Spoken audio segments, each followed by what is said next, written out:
Everyone, কেমন আছো তোমরা সবাই? আশা করি তোমরা সবাই খুব ভালো আছো। আজকে রয়েছে ইন্ডিয়া ভার্সেস কুয়েতের ম্যাচ, যেটা হচ্ছে যুবভারতী ক্রীড়াঙ্গনে হবে। তো সেটার টিকিট এখন অবধি হাতে পাইনি, তো হাতে না পাওয়া অবধি টেনশনটা কাটছে না। তো আজকে আমি যাচ্ছি ম্যাচ দেখতে।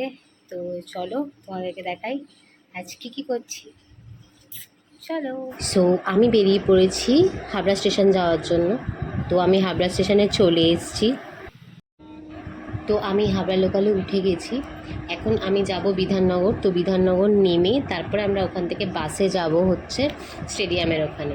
তো চলো তোমাদেরকে দেখাই কীভাবে যাচ্ছি আমরা, রাস্তায় কত লোক আছে, কেমন ভিড় হচ্ছে। চলো। তো আমরা সবাই বাস থেকে নেমে পড়েছি, আমার সাথে কতগুলো বন্ধু রয়েছে আমার। তো সবাই মিলে আমরা হেঁটে হেঁটে যাচ্ছি যুবভারতীর দিকে। তো চলো।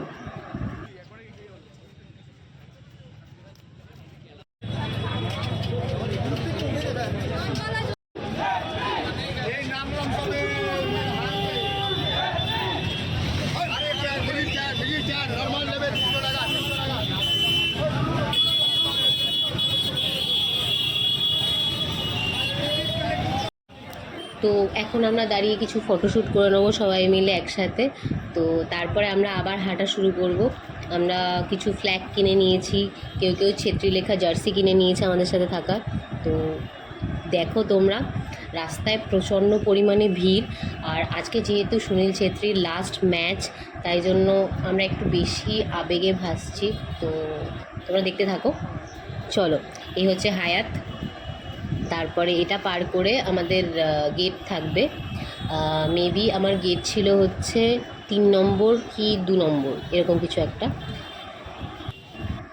আমার কাছে যেহেতু ইন্ডিয়ান ফুটবল টিমের কোনো জার্সি ছিল না, তাই জন্য আমি রিয়েল মাদ্রিদের জার্সি পরেই গিয়েছিলাম।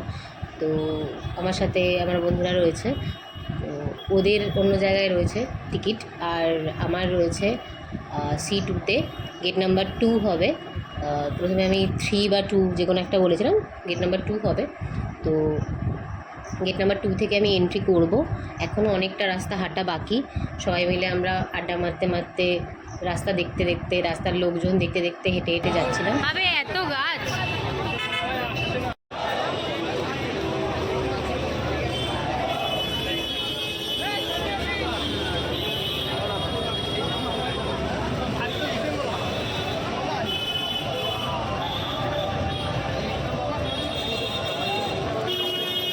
তারপরে আমাকে অনেকক্ষণ ওয়েট করতে হয়েছে, যেহেতু ভাইটা আসতে একটু লেট হয়েছিল, জ্যামে আটকে গেছিলো তাই। But thanks to Rohan, thank you so much for the ticket. তো আমি এই টিকিট নিয়ে চেক ইন করিয়ে তারপরে আমি ঢুকে পড়ি ম্যাচ দেখতে। তখন অলরেডি 30 মিনিট খেলা হয়ে গেছে। তাতেও ঠিক আছে, কারণ আমি এক্সপেক্টই করিনি আমি এই ম্যাচের টিকিট পাবো বা দেখতে পারবো। কিন্তু গ্যালারিতে ঢুকে আমি দেখলাম যে তারপর অনেক জায়গায় অনেক সিট ফাঁকা রয়েছে। জানি না এই সিটগুলো কেন ফাঁকা রয়েছে, কিছু জায়গা দেয় না, ছাড়ে না টিকিট আমি জানি, কিন্তু তাছাড়াও ম্যাক্সিমাম জায়গা ফাঁকা রয়েছে নিচের জায়গাগুলো। তো বুঝতে পারলাম না যে এই টিকিট পাওয়ার জন্য আমাদেরকে এত কষ্ট করতে হয়েছে, এত কিছু করতে হয়েছে।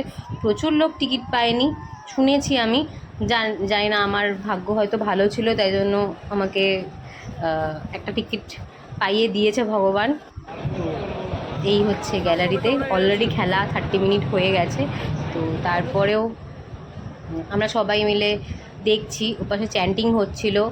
আর আমি এখানে একাই রয়েছি। তো বাকিরা সবাই অন্য জায়গায় রয়েছে, খেলা দেখছে। ওরা D2-তে মেবি ছিল। তো আমি এখানে বসে একাই খেলা দেখেছি। তো তারপরে ফেরার সময় সবাই মিলে একসাথে ফিরেছি। ইন্ডিয়ার খেলা দেখে আমার খুব ছন্নছাড়া ফিল হচ্ছে, কারণ মানে এরকম খেলা দেখে তো অভ্যস্ত নই।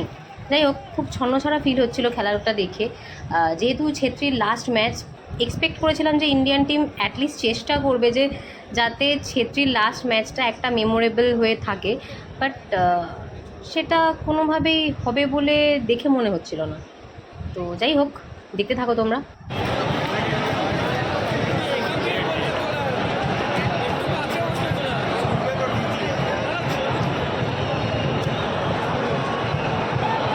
তো খেলা হাফ টাইম হয়ে গেছে, এখন আমি একটু নিচে চলে এসেছি ভিডিও বানানোর জন্য। তো আবার খেলা স্টার্ট হবে।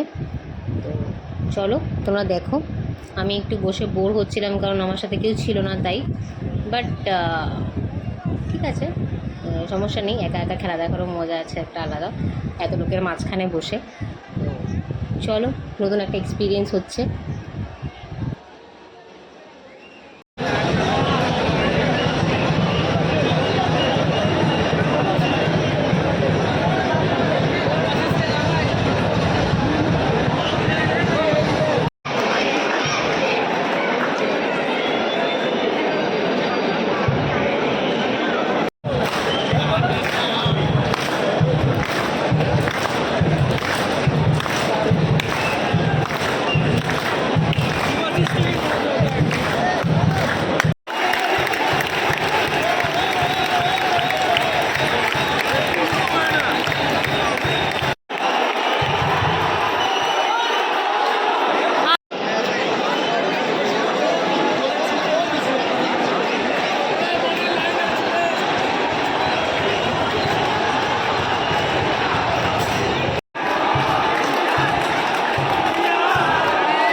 তো খেলা শেষ হয়ে গেছে, ম্যাচ ড্র হয়ে গেছে 0-0-তে।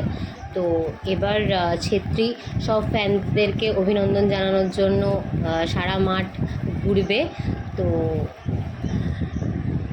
এটা খুব একটা ইমোশনাল মোমেন্ট তৈরি হতে চলেছে। তো তোমরা দেখো, যারা গিয়ে ওখানে দেখেছো তারা তো জানোই কী ঘটেছে, যারা দেখোনি তারা আমার ব্লগে দেখে নাও।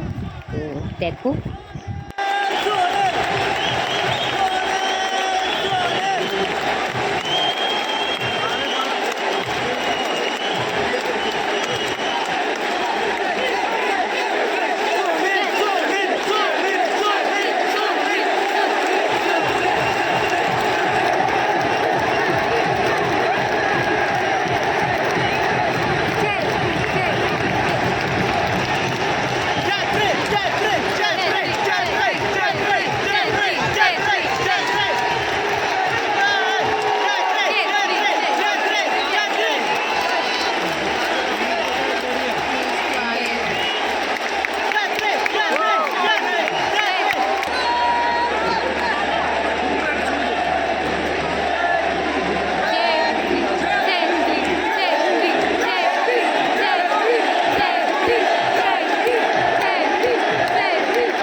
তো আমরা বেরিয়ে পড়েছি বাড়ি ফেরার জন্য। তো তোমরা জানিও তোমাদের এই ব্লগটা কেমন লাগলো। Thanks for watching and thank you so much Sunil Chhetri, আমাদের ইন্ডিয়ান ফুটবলকে এত সুন্দরভাবে এগিয়ে নিয়ে যাওয়ার জন্য। Thank you so much.